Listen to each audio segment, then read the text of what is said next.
날마다 말씀과 동행하는 동행 묵상입니다. 26년 1월 13일 화요일입니다.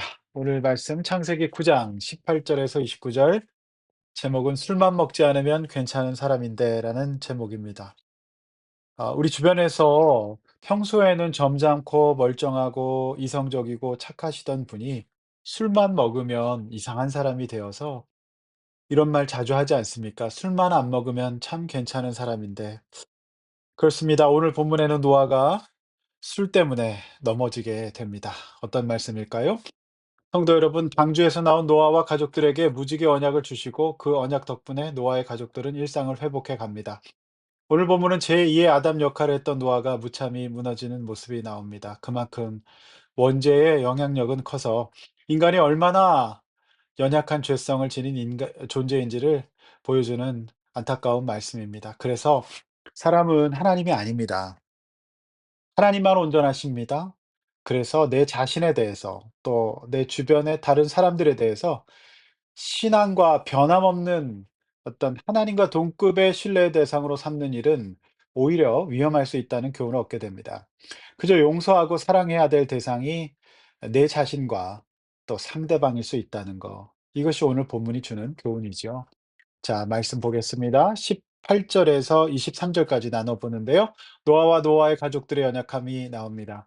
18절 말씀. 방주에서 나온 노아의 아들들은 셈과 함과 야벳입니다. 둘째 함은 가나안의 아버지라 문과 어감이 좋지 않습니다. 19절. 이들로 인하여서 다시 사람들이 퍼지게 되는데요. 20절.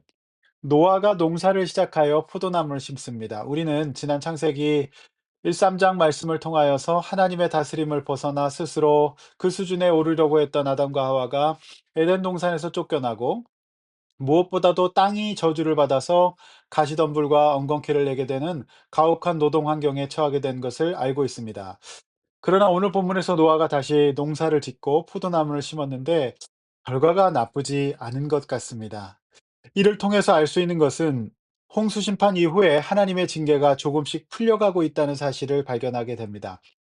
하나님은 이처럼 징계 자체에 목적을 두고 계시는 분이 아니라 그분의 다스림 받고 영생복락 누리시기를 원하는 사랑의 하나님이시죠.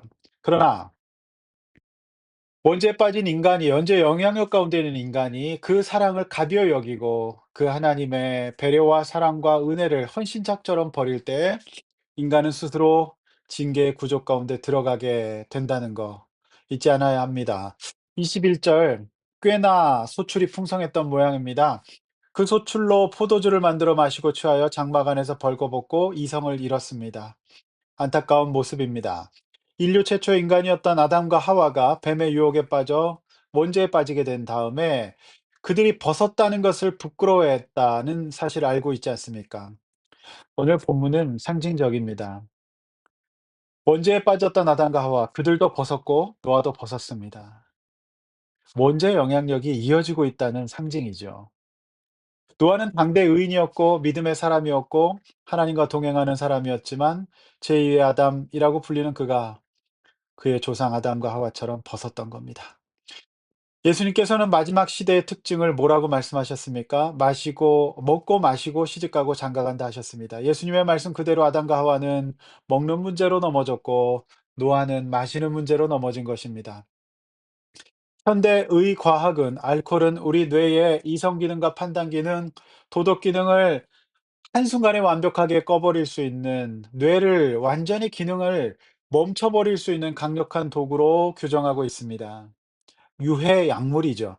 그래서 어쩌면 사단은 노아의 시대에도 그랬고 지금도 그랬듯이 인간을 죄와 사망의 길로 인도하는 이 시대의 선악과로 알코올을 사용할 가능성이 높아 보입니다. 생각해 보십시오. 모든 순간에는 술이 있기 마련입니다. 취함이 발생되기 마련입니다. 여기서 우리는 한 걸음 더 나가 깊은 묵상을 해봐야 합니다. 그것은 아담과 하와는 술을 먹고 취하지는 않았습니다. 그저 사단의 유혹에 빠져 넘어졌을 뿐입니다. 그리고 그들이 에덴 동산을 쫓겨나서 가혹한 노동 환경 속에서 풍요롭지 않았기 때문에 그냥 하나님의 은혜로 가죽옷을 입고 살았습니다. 그러나 지금은 하나님 주신 땅에 징계가 풀리고 소출이 풍성한 시대가 되었습니다. 그래서 결국 뭘 했습니까? 그 풍성함에 빠져서 죄를 범했던 거죠. 오늘 본문이 주는 교훈은 명료합니다. 원죄 영향력 가운데 있는 인간은 가난하고 궁핍하고 고생스럽고 곤란을 당할 때는 영적으로는 더 가난해져서 하나님을 찾을 가능성이 많습니다. 그런데 오히려 풍족하고 아무런 걱정이 없고 소출이 많을 때 더 위기가 찾아올 수 있다는 겁니다. 포도나무를 심는 족족 소출이 생겼어요. 그래서 이 구조 속에서 노아는 팔고 먹고 남은 것으로 너무 많아서 술을 담금으로써 일종의 기호에 빠지게 됩니다. 이 기호식품에 빠져서 이성을 잃고 수치를 모르는 상태에 빠졌던 겁니다. 그러므로 오늘날 현대 풍요로움은 곧 영적인 위기일 수 있다는 사실을 우리는 이 본문을 통하여서 교훈 삼아야 합니다. 또한 22절, 23절은 원죄 이후 아담과 하와의 자녀들인 가인과 아벨이 어떻게 됩니까? 어, 서로 경쟁하고 시기하고 급기야 죽여버리는 최악의 관계에 빠졌듯이 노아의 자녀들 역시 이 패턴이 유지되고 있다는 것을 알 수 있어요. 함과 셈과 야벳이 각각 다른 행동을 함으로써 이들 형제 간의 사이가 그닥 좋지 않았다는 것을 우리는 상상하게 됩니다. 자, 22절의 함은 아버지의 수치를 의도적으로 밖으로 나가서 알려버립니다. 조롱했던 겁니다. 그러니까 아버지에 대한 감정이 좋지 않았다는 거 우리는 상식적으로도 알 수 있지요. 그러나 23절에서 셈과 야벳은 아버지의 수치를 가려주고 대속해주는 모습을 보입니다. 자, 이들이 왜 이렇게 다른 행동을 했는지에 대해서 성경은 자세히 기록하고 있지 않지만 아마도 저는 이 부모인 노아의 양육 태도에 영향을 받지 않았을까라는 것으로 생각해 봅니다. 성도 여러분, 여러분의 형제 간의 관계는 어떻습니까? 자, 원죄의 큰 영향력은 이렇게 영향을 미치는데요. 제일 먼저 아담과 하와가 그랬듯이 부부관계에 영향을 미쳐요. 그래서 서로를 탓하고 원망하는 관계, 회개하고 인정하고 자신의 잘못을 보는 이런 영적인 행동을 잘 못하게 합니다. 그리고 무엇보다도 또 형제 관계에 전반적으로 악영향을 미친다는 겁니다. 가인과 아벨이 그랬듯이 오늘 보면 이 세 형제의 상태가 서로 좋지 않아요. 그래서 서로를 미워하고 경쟁하고 조롱하게 만드는. 따라서 함의 행동은 본받지 말아야 될 행동에 속합니다. 그러니까 원죄 영향력 가운데 있는 형제 간에 보이는 거죠. 셈과 야벳의 행동은 본받아야 될 행동으로서 우리가 받을 수 있겠죠. 성도 여러분, 여러분의 형제 관계는 어떻습니까? 잘 다스려야 합니다. 그래서 주기도문 말씀처럼 하나님의 나라, 하나님의 다스림이 나에게 임해서 하나님의 뜻을 분별하셔서 그것이 나의 가정 생활과 나의 형제 관계와 인간관계 전반적으로 우리 공동체 생활에서 이루어질 수 있도록 간절히 기도하셔야 됩니다. 이게 하나님의 특별한 은혜가 아니면 오늘 셈과 이 형제들, 이 두 형제 야벳의 행동을 하기가 어려울 겁니다. 웬만하면 함처럼 행동할 가능성이 많거든요. 그래서 오늘 하루 나의 감정과 입술과 행동을 통제해 주시고 지켜 달라고 기도하십시오.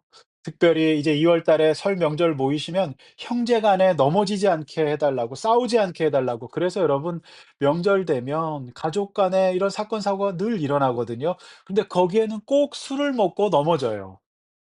그래서 여러분, 올 명절 형제 간에 가족 간에 원죄의 영향력을 받지 않을 수 있도록 미리부터 기도로 준비하시고 다짐하시고 주기도문 열심히 기도하셔서 가시기를 바랍니다.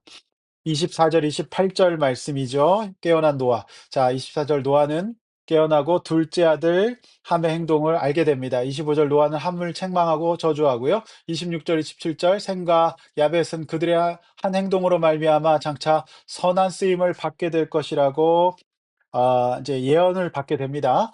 근데 이 본문의 포인트는 노아의 인간적인 모습보다 하나님의 뜻을 예언한 예언적인 성격에 맞춰져야 합니다.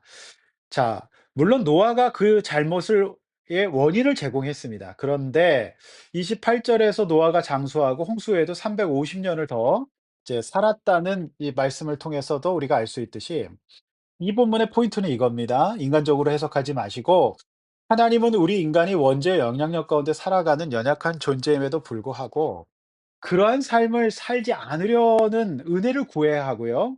하나님의 뜻을 이루고자 하고 함처럼 조롱하고 정죄하는 것이 아니라 샘과 야베처럼 덮어주고 용서하는 삶의 방식을 택하는 사람들을 통하여서 하나님은 역사를 계속해서 이루어 가실 것. 바로 이 메시지를 오늘 본문을 통해서 주고 있는 것이 포인트입니다. 성도 여러분, 무엇보다도 하나님이 우리의 수치를 가려주시고 연단해 나가실 겁니다. 그런데 끝까지 우리를 향한 사랑 그리고 은혜를 거두지 않으실 겁니다. 그래서 오늘 이 본문에는 죄는 노아가 범했지만 그는 장수했고요.